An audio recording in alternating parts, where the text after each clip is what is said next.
오늘 말씀은 신명기 3장 1절에서 11절입니다. 불씨가 귀했던 옛날 어느 마을에 불씨를 한 번도 꺼뜨리지 않고 지켜온 집이 있었습니다. 그래서 이 집안은 온 동네에 칭찬이 자자했죠. 이 집에 그 새색시가 시집을 오게 되었는데, 이 새색시는 시집 온 지 사흘째 되는 날부터 부엌 살림을 도맡아 하게 되었습니다. 이날부터 불씨를 지키는 일도 이어받게 되었죠. 저녁이 되자 며느리는 아궁이의 불씨를 불씨 항아리에 옮겨 담고 재를 덮어 두었는데, 다음날 아침에 보니 그만 불씨가 꺼져 있었습니다. 이 사실을 안 시어머니는 집안이 망했다며 땅을 치며 울어댔고, 시아버지는 부싯돌로 불을 쳐서 며느리에게 불씨를 넘겨 주었습니다. 하지만 이상한 게 그 다음 날에도 불씨가 꺼져 있었고, 시어머니는 며느리로 당장 그 집으로 돌아가라며 소리 지르기 시작을 했습니다. 손이 발이 되도록 빈 며느리는 쫓겨나는 것은 면했지만 어떻게든 불씨를 지켜야 했기에 불씨 항아리를 둔 부엌에 숨어서 몰래 지켜보았습니다.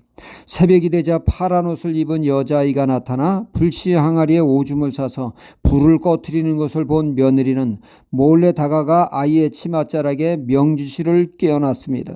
날이 밝으면 아이 집으로 찾아가기로 했던 것이죠. 다음날 시부모님께 간밤의 사실을 말씀드리고 온 식구가 명주실을 따라 가보니 깊은 산속 풀잎에 명주실이 메어 있는 것을 발견하게 되었습니다. 그 풀 밑에는 오래된 산삼이 나와 이 집은 큰 부자가 되었다는 이야기입니다. 이는 전래동화 불씨 지킨 며느리의 이야기입니다. 라이터나 성냥이 없던 시절에 불씨를 지키는 것 중요한 일 중에 하나였던 것이죠. 그 불씨로 음식을 조리하고 밥도 짓고 난방도 하니 말입니다. 사람이 통제하는 범위에서의 불은 매우 삶을 윤택케 합니다. 하지만 불이 사람의 통제를 벗어날 때 무서운 화마가 되어 소중한 재산을 집어삼키며 심지어 생명까지 앗아가는 무서운 존재로 돌변하게 되어집니다. 우리나라는 세계에서 보기 드문 산림녹화에 성공한 나라입니다.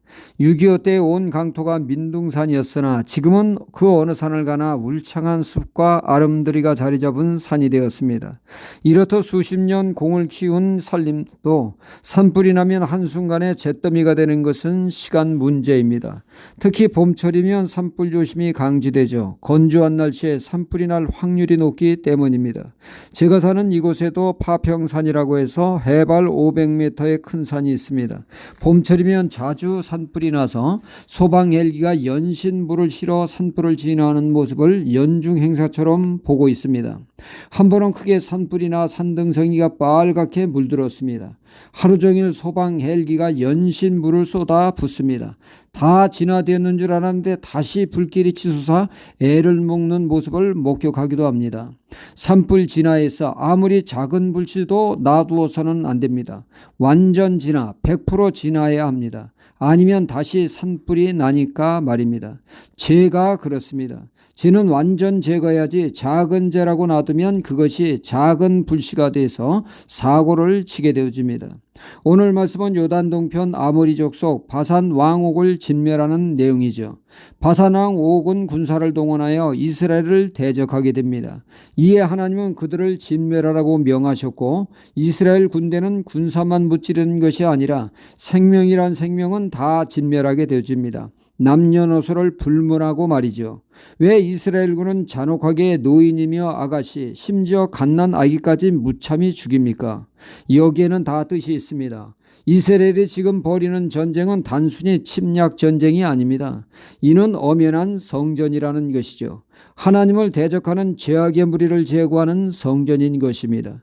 이는 결국 죄악과의 싸움을 뜻하는 것이죠. 죄는 아무리 작더라도 용납해서는 안 된다는 것입니다. 죄는 완전히 제거해야 한다는 뜻이죠.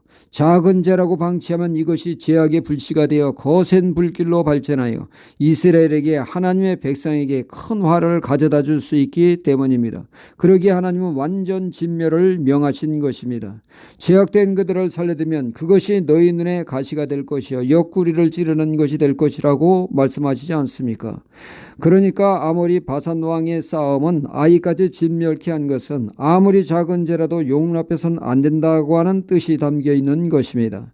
데살로니가전서 5장 22절은 말씀합니다. 악은 모양이라도 버리라고 말씀하고 있죠. 혹이 우리 삶 가운데 관대하게 대하는 죄가 있지 않습니까? 작은 죄라고 치부하며 가볍게 여기는 것이 있지 않나 돌아봐야겠습니다. 이런 죄가 우리의 경건에 발목을 잡을 수 있다는 사실을 알아 죄악의 불씨를 완전 제거하여 후환이 없도록 해야겠습니다. 할렐루야.